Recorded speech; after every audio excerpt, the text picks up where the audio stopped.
اکثر ہمارے ذہنوں میں یہ سوال پیدا ہوتا ہے کہ کیا پرندوں کو قید کر کے رکھا جا سکتا ہے؟ کیا ہمارے پیارے نبی حضرت محمد صلی اللہ علیہ وآلہ وسلم کی کوئی حدیث پاک اس موضوع پر موجود ہے؟ کبوتر کو گھر میں رکھنے سے خوشحالی آتی ہے یا کہ وہ گھر والوں کے لیے منحوس ہوتا ہے؟ کبوتروں کا جنات سے کیا تعلق ہے؟ کبوتر کسی بھی شخص کو کب بد دعا دیتا ہے؟ ناظرین گرامی، سب سے پہلے تو اس بات کو ذہن نشین کر لیجئے کہ گھروں میں جانور اور پرندے پالنا جائز ہے، بشرط یہ کہ ان کی خوراک اور نگہداشت کا بھرپور انتظام کیا جائے، ان کو تنگ نہ کیا جائے اور بیماری کی صورت میں ان کا علاج معالجہ کروایا جائے۔ ناظرین گرامی، بخاری کی حدیث نمبر 2291 اور مسلم کی حدیث نمبر 1692 پر روایت اس طرح موجود ہے کہ حضرت انس رضی اللہ تعالیٰ عنہ کے چھوٹے بھائی نے ایک پرندہ پال رکھا تھا، اور جب بھی نبی کریم ان کے گھر جاتے تو یوں دریافت فرماتے: اے ابو عمیر، اس پرندے کا کیا کیا جس سے بچہ کھیلتا ہے؟ اب ذرا غور فرمائیے کہ اگر پرندہ رکھنا گناہ ہوتا تو ضرور حضور نبی کریم حضرت انس کو منع فرماتے۔ بے شک پرندے گھر میں رکھے جا سکتے ہیں، لیکن یہ یاد رکھیے کہ اگر آپ نے کسی پرندے یا جانور کو گھر میں رکھا اور اس کا خیال نہ کیا تو پھر ضرور آپ گناہ کے مرتکب ہوں گے، جیسا کہ نبی آخر الزمان سرور کائنات حضرت محمد صلی اللہ علیہ وآلہ وسلم نے فرمایا: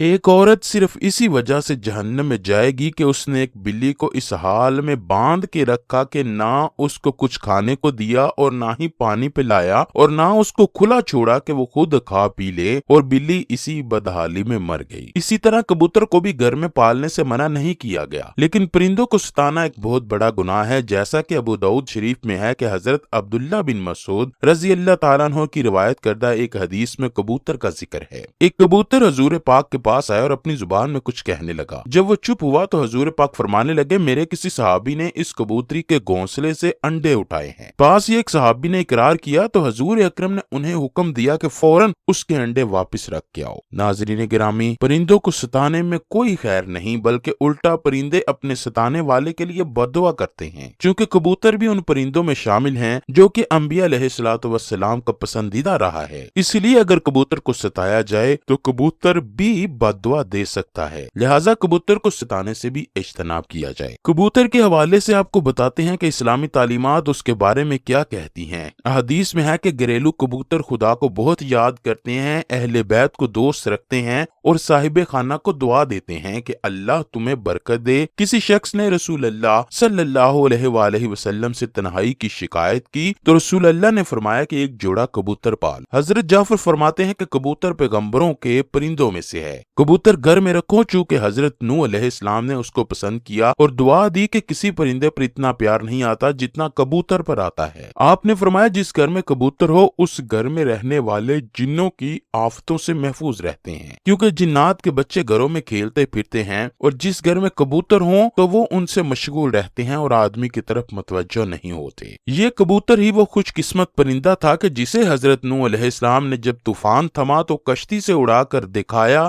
کہ وہ دیکھ کر آئے کہ کہاں پر خشک زمین ہے۔ روایات بتاتی ہیں کہ کبوتر کے پر جڑنے میں بھی خیر ہے، کیونکہ یہ تب جڑتے ہیں جب شیطان بھاگتے ہیں۔ کبوتر بڑا ذہین پرندہ ہے جو اشخاص کی تصاویر ذہن میں بنا لیتا ہے۔ سائنسدانوں کا خیال ہے کہ کبوتر آئینے میں اپنی تصویر دیکھ کر خود کو پہچان سکتا ہے، یعنی یہ چہرے کی پہچان کی حد تک خود شناس پرندہ ہے۔ یہ خصوصیت چونکہ صرف دوسرے پرندوں میں نہیں پائی جاتی، اس لیے اس کی اپنی جداگانہ حیثیت ہے جو کسی بھی دوسرے پرندے سے انہیں اس خصوصیت میں ممتاز کرتی ہے، اور اس کے علاوہ کبوتر میں حروف کو شناخت کرنے کی صلاحیت بھی پائی جاتی ہے۔ ایک تجربے کے ذریعے سے سائنسدانوں نے یہ ثابت کیا کہ کبوتر پورے انگریزی حروف تہجی کو شناخت کرتا ہے جو ان کے ذہنی صلاحیت کی آئینہ دار ہوتی ہے۔ کبوتر اپنی چونچ سے پانی چوس کر پینا جانتا ہے، جبکہ دوسرے پرندوں میں یہ خصوصیت نہیں پائی جاتی۔ کبوتر ہزاروں میل دور سے اپنے گھر کا پتہ ڈھونڈ لیتا ہے۔ بھلا یہ کیسے ممکن ہے؟ اس کے متعلق کئی نظریات پیش کیے گئے ہیں، جن میں سے ایک نظریہ مقناطیسی حیثیت کا نظریہ ہے کہ جس وجہ سے یہ جاندار سورج کو رہنما بنا کر مشرق و مغرب کی سمتوں کا تعین کرتا ہے۔ بے شک کبوتر کا گھر میں پالنا باعث برکت ہے، کیونکہ نبی کریم نے بھی کبوتر کو پسند فرمایا،